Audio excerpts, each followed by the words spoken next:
काय येळ आली आदित्य सरांवर. उपाशी झोपायची सवय नाही यांना. काय करू ना, मला काय बी सुचना झालंय. ही तर यांच्यासाठी काही खाण्याची व्यवस्था करू का? घरी असे तर काहीतरी बनवून खाऊ घातलं असतं.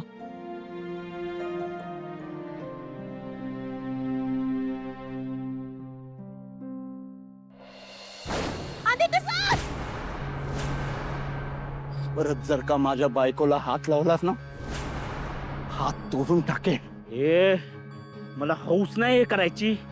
पहिल्या दिवे बोलली म्हणून हे सगळं करतोय.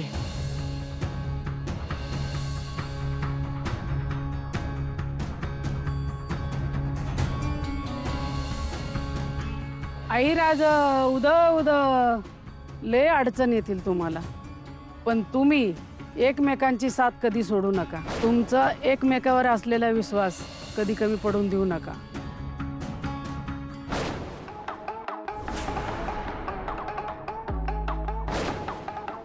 आदित्य,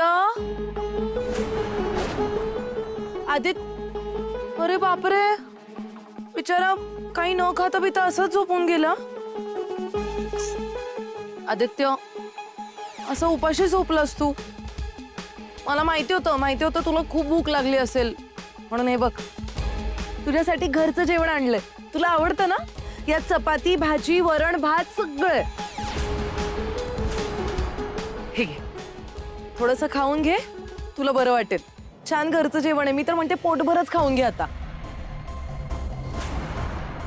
आदित्य, मला माहितीये तुला माझा खूप राग येतो, पण हे बघ, माझ्यावरचा राग असा जेवणावर नको काढूस.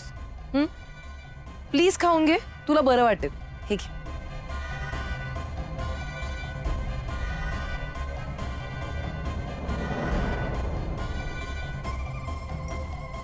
आदित्य, मला ना तुझी अवस्था बघवत नाहीये रे. मला माहितीये आता तुझ्याच लाडक्या आईने तुला त्या घराच्या बाहेर हकलून दिलं, आणि मला सुद्धा तू तुझी शत्रूच समजतोस. पण मी काय म्हणते, या असल्या सिच्युएशन पुरतं तू मला तुझी मैत्रीण समज ना. मी तुझी पूर्ण काळजी घेईन. तुझ्या राहण्याची, खाण्याची सगळी व्यवस्थित सोय करून देईन. हिच्यामुळे जे असं उपाशी राहावं लागतंय, तसं उपाशी अजिबात नाही मरून देणार. तू बघ ना, मला असं वाटलं की तुला भूक लागली असेल खूप, म्हणून खास तुझ्यासाठी हे घरचं जेवणही घेऊन आले मी इथे. पण तू अजिबातच खात नाहीयेस.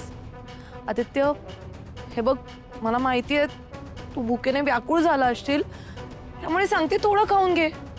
हा प्लीज.